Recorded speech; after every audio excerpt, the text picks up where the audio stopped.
তখন এই বান্দা তখন সে ভাববে যে আমার তো আজ রক্ষা নাই, জাহান্নাম ছাড়া কোনো পথ আমার সামনে খোলা নাই।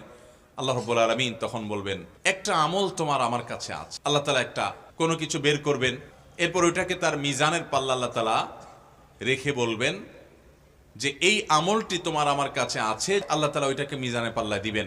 তখন ওই ৯৯টি দপ্তরের যে ওজন হবে, ওই শুধুমাত্র ছোট্ট চিরকুটের যে ওজন, সেটা ওই ৯৯ দপ্তরের চাইতে অনেক ভারী হবে। এই জিকির আমাদের বেশি বেশি করতে হবে। নবী করিম সাল্লাল্লাহু আলাইহি সাল্লামের একটি বিখ্যাত হাদিস সহিহ বুখারীতে বর্ণিত হয়েছে। তিনি বলেছেন, কিয়ামতের ময়দানে একজন ব্যক্তিকে ডাকা হবে, আল্লাহ সুবহানাহু ওয়া তাআলা ডাক দিবেন। ডাক দিয়ে তার যত কর্মকাণ্ড আছে পৃথিবীতে, তার জীবদ্দশা সে করেছে, এগুলো সব লিপিবদ্ধ করা হয়েছে এবং সে লিপিবদ্ধ করা দপ্তরগুলো ৯৯টি দপ্তরে পরিণত হয়েছে। তার একটির এক প্রান্ত দেখা গেলে আরেক প্রান্ত চোখ যতদূর যায় তত বড়। এরকম বড় বড় খাতায় দপ্তরে তার সমস্ত আমলনামা লেখার পর, আল্লাহর ফেরেশতাগণ লিপিবদ্ধ করার পর, আল্লাহ তাআলা তাকে ডেকে বলবেন, তোমার আমলনামাতে যত কিছু লেখা আছে, তুমি কি এই সব কিছু তোমার কর্ম হিসাবে স্বীকার করো, নাকি আমার লেখকরা কোনো ত্রুটি করেছে, জুলুম করেছে, অবিচার করেছে, বাড়িয়ে লিখেছে তোমার ব্যাপারে? তোমার মন্তব্য কি? আল্লাহ রাব্বুল আলামিন আহকামুল হাকিমিন, তিনি সবচেয়ে বড় বিচারকদের বিচারক, সবচেয়ে বেশি ন্যায় বিচারের দণ্ড তিনি প্রতিষ্ঠা করবেন।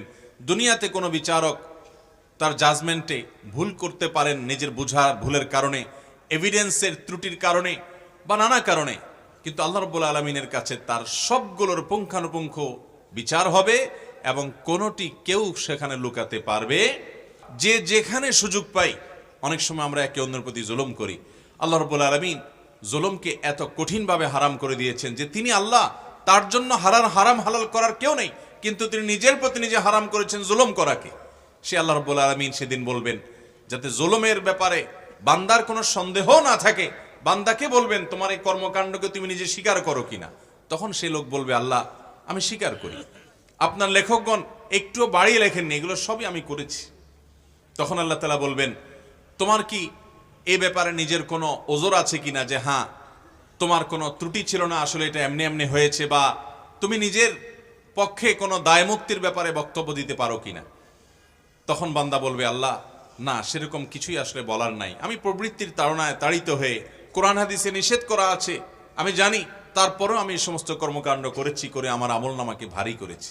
তখন এই বান্দা তখন সে ভাববে যে আমার তো আজ রক্ষা নাই, জাহান্নাম ছাড়া কোনো পথ আমার সামনে খোলা নাই।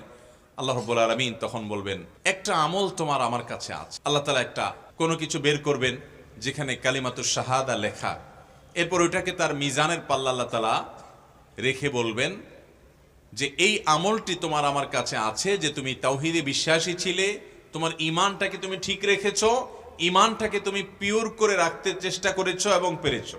এই আমলটি যেহেতু আছে, আল্লাহ তাআলা ওইটাকে মিজানের পাল্লায় দিবেন। তখন ওই ৯৯টি দপ্তরের যে ওজন হবে, ওই শুধুমাত্র ছোট্ট চিরকুটের যে ওজন, সেটা ওই ৯৯ দপ্তরের চাইতে অনেক ভারী হবে।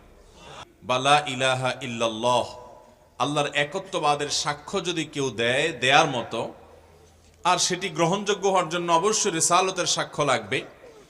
তো এই ঈমান যদি কেউ সঠিকভাবে আনয়ন করে এবং তার ঈমানে যদি শিরকের কোনো আলামত লেশ মাত্র না থাকে, পিওর ঈমান যদি তার মধ্যে আসে এবং তাওহীদ যদি তিনি প্রতিষ্ঠা করতে পারেন, আল্লাহর এই বান্দার এই ঈমান তথা তাওহীদের এই আমলটি, এই বিষয়টি মিজানের পাল্লাকে সবচেয়ে বেশি ভারী করবে ইনশাআল্লাহ।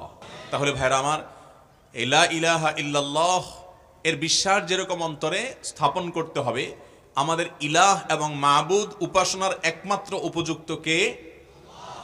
আল্লাহ। আমাদের এই কপাল সিজদার পাওয়ার উপযুক্ত একমাত্র কে? কেন আল্লাহ তাআলা আল্লাহ ছাড়া আর কাউকে ইবাদত করলে, শিরক করলে সেটাকে জুলমুন আযীম বা মহা অপরাধ বলে সাব্যস্ত করেছেন? কেন আল্লাহ ঘোষণা দিয়েছেন যে ইন্নাল্লাহা লা ইয়াগফিরু আন ইউশরাকা বি, আল্লাহর সঙ্গে শিরক করা হলে এটি আল্লাহ ক্ষমা করবেন না। ক্ষমা করবেন না মানে হলো, এটি যদি কেউ করে তওবা ছাড়া দুনিয়া থেকে যায়, আর তওবা করলে আল্লাহ সবই মাফ করবেন। এই যে শিরকের অপরাধ, এটি ক্ষমার অযোগ্য। যদি অপরাধ নিয়ে দুনিয়া থেকে কেউ যায়, এটি আল্লাহ কেন বললেন? এর অন্যতম কারণ হলো, শিরক এটা হলো মানবতার জন্য অনেক বড় অপমানের ব্যাপার।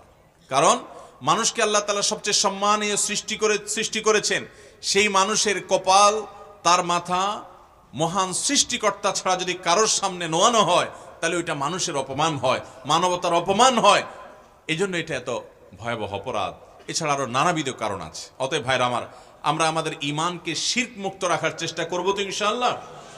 নবী করিম সাল্লাল্লাহু আলাইহি সাল্লাম তার অত্যন্ত স্নেহের সাহাবী আব্দুল্লাহ ইবনে আব্বাস রাদিয়াল্লাহু তাআলা কে বলেছেন, ইযা সাআলতা ফাসআলিল্লাহ। তিনি ডেকে আদর করে তার বাহনের পেছনে বসা ছিলেন আব্দুল্লাহ ইবনে আব্বাস রাদিয়াল্লাহু তাআলা, অনেক ছোট মানুষ ছিলেন, আদর করে বলেছেন, হে বৎস, কিছু কথা আমি তোমাকে বলবো, এই কথাগুলো মুখস্থ করবে, মনে রাখবে, আল্লাহ তোমাকে হেফাজত করবেন। এর ভিতরে একটি কথা ছিল, ইযা সাআলতা ফাসআলিল্লাহ। যখন তোমার কিছু চাওয়ার দরকার হবে অলৌকিক মহান সত্তার কাছে, একমাত্র আল্লাহ ছাড়া আর কোনো অলৌকিক কোনো ব্যক্তির কাছে তুমি চাইবে না, সেটা মৃত বা জীবিত কোনো ব্যক্তি হোক।